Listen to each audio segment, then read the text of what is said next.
Hello ladies and gentlemen, welcome to the Morrowind Book Club. Today, we're going to be reading a bit of The Progress of Truth, a book generously donated to our nimble fingers by the temple itself.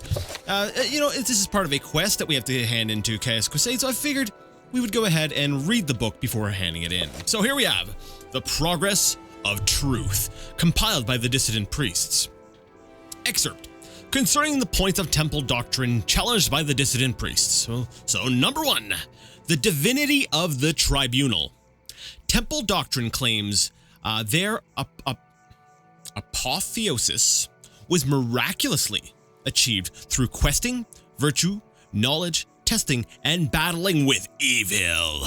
Temple doctrine claims their divine powers and immortality are ultimately conferred as a communal judgment by the Dunmer ancestors, including, among others, the good Daedra, the prophet Veloth, and Saint Nerevar. I do find it interesting though that they make the distinction of the good Daedra, because normally Daedra are just referred to as Daedra. So in this book, it makes that distinction. The first distinction I've seen, anyways, in lore, that there are good Daedra and bad Daedra.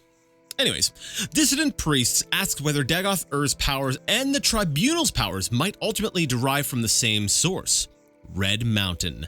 Sources in the Apocrypha suggest that the Tribunal relied on profanely enchanted tools to achieve godhead, and that those unholy devices were the ones originally created by the ungodly Dwemer sorcerer Kagranak to create the false construct Numidium.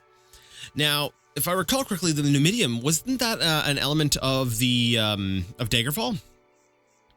Numidium and the false construct. Now, what do they mean by false? I was under the impression it was a real thing. So maybe when they say false, they mean is not a holy thing. We'll say it's debatable what they mean by that. Anyways, it's driving me a little bit crazy how they leave the first letter lowercase on 1 and 2 here. The purity of the Tribunal. The dissident priests say that the temple has always maintained a public face, represented by the hieroglypha, the priestly writings, and a hidden face, represented by the apocrypha, the hidden writings. There we go. The public account portrays the actions of the Tribunal in a heroic light, while the hidden writings reveal secrets, untruths, inconsistencies, conflicting accounts, and varying interpretations which hint at a darker and less heroic motives. At darker and less heroic motives and actions of the tribunes. In particular, conflicting accounts of the battle at Red Mountain raise questions about the Tribunal's conduct and about the source of their subsequent apotheosis. Also, there is good evidence that the Tribunal have been concealing the true nature of the threat posed by Dagoth Ur at Red Mountain, misleading the people about the Tribunal's ability to protect Morrowind from Dagoth Ur, and concealing a recent dramatic diminishing of the Tribunal's magical powers. Now, number 3, we've gone back up to uppercase. Temple accounts of the Battle of Red Mountain. Ashlander tradition does not place the Tribunal at Red Mountain and holds that the Dwemer destroyed themselves rather than that Nerevar destroyed them. Well, that's interesting. So they actually state that. Who states this? The temple states that Nerevar destroyed the Dwemer? Well, that's interesting. Ashlander tradition further holds that Nerevar left Dagoth Ur guarding the profane secrets of Red Mountain while Nerevar went to confer with the Grand Council, i.e. the Tribunal. That Nerevar died at the conference, not of his wounds according to the Ashlanders, but from treachery, and that subsequently the Tribunal confronted a defiant Dagoth Ur within Red Mountain. Then drove Dagoth Ur beneath Red Mountain when he would not yield to their will. So Nerevar, being the original person named Nerevar, and who's suspected of being reincarnated at some point, and Tribunal being, if I recall correctly, we got Vivek, Almalexia, and Sothasil, 3 beings that sort of raised themselves up to godhood. Vivek, the city, is named after Vivek. In fact, Vivek resides in the city of Vivek. Number 4, gone back down to lowercase. Veneration of the Daedra, saints, and ancestors. While challenging the divinity of the Tribunal, the dissidents do not challenge the sainthood or heroism of the tribunal.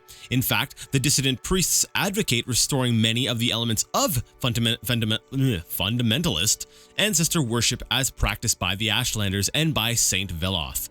Exactly how this would work is debated inconclusively within the dissident priests. 5. Denial of the prophecies of the Incarnate and persecution of the Nerevarines. Though no consensus exists among the dissidents about whether the Nerevarine prophecies are genuine, all agree that the persecution of the Nerevarines is unjust and politically motivated.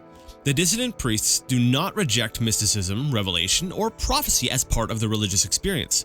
The dissidents have not resolved the issue of true or false insights. They have studied the mysticism of the Ashlander ancestor cults, in particular the rites of the Ashlander seers and wise women, and the prophecies of the Incarnate. Many among the dissident priests have come to believe that the Nerevarine prophecies are genuine and have made a systematic study of prophecies recorded in temple archives. Number 6, we've gone back into uppercase. Authority of the Archcanon and the Ordinators. The dissident priests reject the authority of the Archcanon and the Ordinators. The temple hierarchy has been corrupted by self-interest and politics, and no longer acts in the best interests of the temple or its worshippers.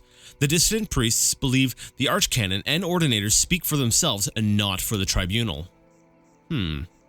So that tells me that there's a bit of a disconnect between the temple and, let's say, like Vivek himself. Does he not communicate with them? The Inquisition and the use of terror and torture by the Ordinators. Within the temple hierarchy, it is an open secret that the Ordinators rely on abduction, terror, torture, and secret imprisonment to discourage heresy and dissent. The dissident priests feel the Ordinators are either out of control or tools used to maintain a corrupt priesthood in power. Fundamentals of temple doctrine. Charity for the poor, education for the ignorant, and protection for the weak. Though the dissident priests acknowledge that most rank-and-file priests honor the best traditions of the temple, they believe that many priests in higher ranks are interested more in love of authority and luxury than in the welfare of the poor, weak, and ignorant. All right, well, there we go. We can go ahead and bring this book back over to Chaos Crusades back in Balmora. There's some interesting stuff in there, and I'm getting an idea for this faction. Even though their name seems to be a little bit more, we'll say, on the it has like a negative connotation to it, you know, a dissident. I guess most people would see that as sort of having a negative connotation to it, but they kind of seem like the more open-minded. They're like we'll say, the freedom fighters within the temple. Something like that. Anyways, this has been the Morrowind Book Club. I do hope you enjoyed our little reading here. If you did, go ahead and give the video a thumbs up. If you didn't, leave it a thumbs down. Either way, let me know what you thought. And until next time, I'd like to ask you all to game on.